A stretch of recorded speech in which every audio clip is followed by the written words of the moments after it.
আসসালামু আলাইকুম রহমতুল্লাহি ওয়া বারাকাতুহু। আজকে আমরা আপনাদের দেখাবো হচ্ছে টাঙ্গাইল শহর হয়ে আশিকপুর হয়ে বাইপাস জাফলই বাইপাস হয়ে করটিয়া যাওয়ার যে রুট আপনাদের সেটা আমরা দেখাবো। সেটা হচ্ছে যে এখন আমরা যে জায়গায় অবস্থান করতেছি সেই জায়গাটার নাম আপনারা যারা আশেপাশে তারা অবশ্যই জানেন, এটি হচ্ছে আশিকপুর। তো আশিকপুর সবাই চিনে একটা কারণে, সবচেয়ে বেশি চিনে, সেটা হচ্ছে যে আপনার চক্ষু হসপিটাল বেশি। আর এই যে এটা হচ্ছে আপনার পল্লী বিদ্যুৎ, এখানে টাঙ্গাইল পল্লী বিদ্যুৎ টাঙ্গাইল শহর থেকে একটু আর কি, এটা করটিয়ার ভিতরেই পড়েছে। এটা হলো টিটিসি টাঙ্গাইল ট্রেনিং সেন্টার। এখানে হচ্ছে আপনারা সবাই জানেন যে এখানে হচ্ছে যে সবচেয়ে সুবিধা ভোগী তারা হচ্ছে যারা বিদেশগামী, যারা বিদেশ যেতে চায়, তারা এখান থেকে নানা ধরনের ট্রেনিং নিয়ে তারা বিদেশে কাজের জন্য অংশগ্রহণ করতে পারে। তার জন্য সহজ হয়, যেহেতু এটা সরকারিভাবে একটা মানে প্রশিক্ষণের ব্যবস্থা করা হয়েছে আর কি। সো সকল ধরনের প্রশিক্ষণ করা যায় এখানে। যেমন আপনারা যারা স্টুডেন্ট আছেন আমাদের মতো, তারা হচ্ছে যে যে কোনো ধরনের ড্রাইভিং, তারপর বিদেশে আপনার ভালো ধরনের কোনো মানে কারিগরি বিষয়ের কোনো ধরনের প্রশিক্ষণের জন্য এখানে প্রশিক্ষণ করতে পারেন। যাই হোক, আমরা হচ্ছে এখন প্রায় সামনে যে দেখতে পাচ্ছেন সেটা হচ্ছে জাফলই বাইপাস, টাঙ্গাইল বাইপাসও বলে, কিন্তু টাঙ্গাইল বাইপাস আসলে এটা না, এটা হচ্ছে জাফলই বাইপাস বা আশিকপুর বাইপাস অনেকে বলে। হ্যাঁ, এটা আশিকপুর বাইপাস। আর টাঙ্গাইল বাইপাস যেটা, সেটা আরও আগে হবে, সেটা হচ্ছে যে মধুপুর থেকে আসার সময় এটা আগে পড়বে।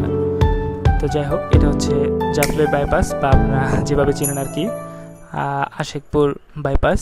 তো আমরা এখান দিয়ে হাইওয়ে ওভারটেক করবো, এখান দিয়ে পার হবো আর কি। তো আমরা চাচ্ছিলাম যে সাইড দিয়ে যেতে, কারণ আমি সিএনজি আসলে মানে কিছু কিছু ড্রাইভার আছে যারা হচ্ছে যে আপনার কোনোভাবেই মানে মেনে নিতেই চায় না যে আসলে হাইওয়েটা আমাদের জন্য না, কেন মানে আমরা হাইওয়ে দিয়ে চলবো, মানে সবসময় এরকম একটা মানে মনোভাব তাদের মধ্যে। আমি ভয় পাই ব্যক্তিগতভাবে, কারণ এই যে হাইওয়েটা, এদিক দিয়ে সবসময় চলাফেরা করে বাস, ট্রাক, মানে আপনি যে আমার দেখতে পাচ্ছেন যে হাইওয়েতে চলার সময় সামনে আপনি যতগুলো গাড়ি দেখবেন, ছোটোর ভিতরে শুধুমাত্র একটা জিনিস আপনি দেখবেন ইঞ্জিন চালিত, সেটা হচ্ছে যে মোটরসাইকেলটা যেহেতু অনেক দ্রুত চলে, সেজন্য এটার প্রতি অতটাই পড়ে না। কিন্তু আপনার যে সিএনজি তারপর অটো, এখানে প্রায় যেহেতু আমি হচ্ছে যে টাঙ্গাইল আশিকপুরে একটা কোচিং সেন্টারে জব করি, পড়াই, তো আমার প্রতিনিয়ত এখানে আসতে হয়। সো আমি প্রায় এখানে অনেক মানে খুবই মানে মর্মান্তিক এই আর কি দেখি এখানে অ্যাক্সিডেন্ট প্রায় এদিকে প্রচুর পরিমাণে অ্যাক্সিডেন্ট হয়, শুধুমাত্র এরকম নিয়ম ফলো না করার কারণে। হচ্ছে যে সিএনজি যাবে, যে আপনারা দেখতে পাচ্ছেন আপনার আমার বা এবং ডানে আরেকটা হাইওয়ে ওটাই, কিন্তু বামে হচ্ছে আপনার এখান দিয়ে যাবে, সিএনজিটা এখান দিয়ে যাওয়ার কথা, ঠিক আছে। কিন্তু সিএনজি কোনোভাবেই সে মানতে পারে না, কারণ ওইটাতে আপনার যাওয়ার সময় একটু জ্যাম পড়বে, কারণ ওইটাতে 2 লেনের না, দেখা যাচ্ছে যে ওইটা দিয়ে সিএনজি যাবে আবার ওইটা দিয়ে আসবে। সো এটাও মানে সিএনজি মামারা মেনে নিতে পারে না, সো ওরা এইখান দিয়ে ঢুকাইয়া দেয়। সো মাঝে এটার কারণে কিন্তু অনেক ধরনের বড় অ্যাক্সিডেন্টের জন্ম দেয় তারা। তো সামনে হচ্ছে মেবি আপনার সখীপুর যাওয়ার যে রুট, সখীপুর বাসাইল, হ্যাঁ এটা হচ্ছে সখীপুর বাসাইল যাওয়ার রুট। আমরা প্রায় করটিয়ার কাছাকাছি চলে এসেছি। হ্যাঁ, আমাদের হচ্ছে যে আসলে গরমটা বেশি হওয়ার কারণে দেখা যাচ্ছে যে আপনার যে রাস্তার সাইডে দেখতে পাচ্ছেন যে ঘাসগুলো কিন্তু সবুজ থাকে সবসময়, ঘাসগুলো অনেক সবুজ থাকে এদিক দিয়ে। এই রুটে আপনার যে আপনার দেখা যাচ্ছে যে সরকারিভাবে ভিতর দিয়ে ঘাস লাগানো হয়েছে, অনেক সুন্দর গাছগুলা আপনার এগুলোতে পানি দেওয়ার ব্যবস্থা করা হয়। কিন্তু যে পরিমাণ গরম পড়ছে, আসলে দেখা যায় যে ওই পরিমাণ যত্ন হচ্ছে না এদের, সেজন্য কুকড়ে গেছে গাছগুলা। তো যাই হোক, আমরা হচ্ছে যে প্রায় করটিয়া ঢোকার রুটে চলে এসেছি। আমাদের সামনে দিয়ে যদি আমরা চলে যাই তাহলে আমরা ঢাকা দিয়ে চলে যাব, আর এদিক হচ্ছে আমাদের এটা হচ্ছে করটিয়া রুট। আপনারা করটিয়াকে আসলে বিশেষভাবে যারা চিনেন, মূলত যারা হচ্ছে চিনেন তারা হচ্ছে আমরা যারা স্টুডেন্ট, তারা চিনি হচ্ছে এখানে একটা করটিয়া বিশ্ববিদ্যালয় কলেজ আছে, আমি সেখানে অধ্যয়ন করি। সো যারা স্টুডেন্ট আছে তারা হয়তো এর জন্যই চিনে আর কি করটিয়াতে। আর হচ্ছে যারা হচ্ছে যে আমাদের বাবার বয়সী যারা হচ্ছে কোনো পেশায় নিয়োজিত বা একটু মধ্যবয়সী, তারা এই করটিয়াকে চেনে আরেকটা কারণে, সেটা হচ্ছে যে করটিয়া আপনারা জেনে থাকবেন যে করটিয়া হাট হচ্ছে আপনার বাংলাদেশের কয়েকটা বাণিজ্যিক হাটের ভিতরে এটা একটা হাট, অনেক বড় মাপের হাট। তো আমি হাট নিয়ে একটি ভিডিও একদিন দিব, কারণ আমাদের জামালপুরে আপনার আমাদের দোকান আছে। সো আমি ওখান থেকে অনেক ধরনের পাইকারি মাল কিনি। তো আপনারা কোন কাপড় কী ধরনের দাম আমি চিন্তা করছি যে আপনারা অনেক সময় কাপড় কিনতে যায় দেখা যায় যে খুচরা কিনতে যায় মনে হয় যে দাম বেশি দিচ্ছেন বা কম দিচ্ছেন, বা এই দ্বন্দ্বটা যেন আপনাদের মধ্যে না থাকে।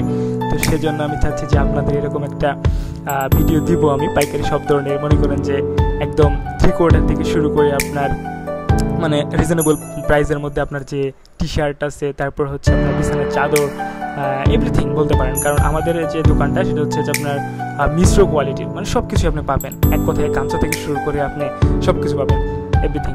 সেটা হচ্ছে আপনার জামালপুর হয়ে নান্দিনা হয়ে একটু ভিতরে, তুলসীপুর হয়ে ভিতরে হবে। সো সেটা লোকেশন আমি দিয়ে দিব পরবর্তীতে। তো এটা হচ্ছে আপনার করটিয়া বাজারের কাছাকাছি প্রায় আমরা চলে এসেছি।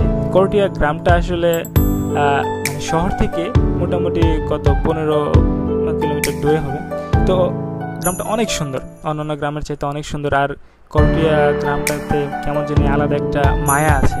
আপনি দেখে থাকবেন যে এই করটিয়া গ্রামটা অনেকটা সবুজ। অন্যান্য গ্রাম যেভাবে আপনার গাছপালা কেটে নিধন করা হয়েছে, কিন্তু করটিয়াতে আপনার এই যে বাজার দেখছেন, বাজারের আশেপাশেও যে আপনার এই যে গাছপালা রয়েছে বাজারের সাইড দিয়ে, রাস্তার সাইডে, তারপরে কিন্তু কোনো গাছপালা আপনার কাটা হয়নি। শুধুমাত্র যেগুলো যে আপনার পল্লীর যে তার যে উপর দিয়ে গিয়েছে সেগুলো কিছু গাছ ডালপালা কাটা হয়েছে, কিন্তু অপ্রয়োজনীয়ভাবে কোনো গাছই আপনার এভাবে কাটা হয় না করটিয়াতে। তো দেখতে পাচ্ছেন আপনি যে এত বড় বড় বিল্ডিং হয়েছে, তারপরে যে আশেপাশে আপনার ওরকম গাছপালা কেটে ফেলেছে বা নিধন করে ফেলেছে এরকমটা না। দেখেন যে বাজারের ভিতরে অনেক বড় বড় পুরাতন গাছ আছে অনেক। আমি এখানে হয়ে গেল তো প্রায় 3-4 বছর হয়ে গেছি। তারপরে আমাদের এখানে বড় বাইরে পড়েছে, তারাও বলেছে যে করটিয়া হচ্ছে কি অন্যরকম একটা জায়গা। এটা হচ্ছে আপনার করটিয়ার 10 তলা বিল্ডিং। আমরা অনেকে যারা আমাদের গ্রাম থেকে আসে বা বাইরে কোথা থেকে আসে, তখন আমরা বলি যে তুমি করটিয়া নামবে, নামার পর সিএনজি স্টেশন নামার পর দেখবা 10 তলা বিল্ডিং আছে। তো 10 তলা বিল্ডিং এর নিচে তুমি দাঁড়াও, আমি তোমাকে নিতে আসতেছি। বা এটা একটা হচ্ছে মার্ক হিসেবে কাজ করে আমাদের সকলের জন্য। তো ভালো হয়েছে। তো এটা হচ্ছে আপনার করটিয়া সিএনজি স্টেশন। এই সিএনজি স্টেশনে এসে আমরা সবাই ল্যান্ড করে, তারপর এখান থেকে আবার আপনার এখান থেকে সরাসরি চলে যাওয়া হচ্ছে হাটে। যাই হোক, ধন্যবাদ সকলকে, ভালো থাকবেন সবাই।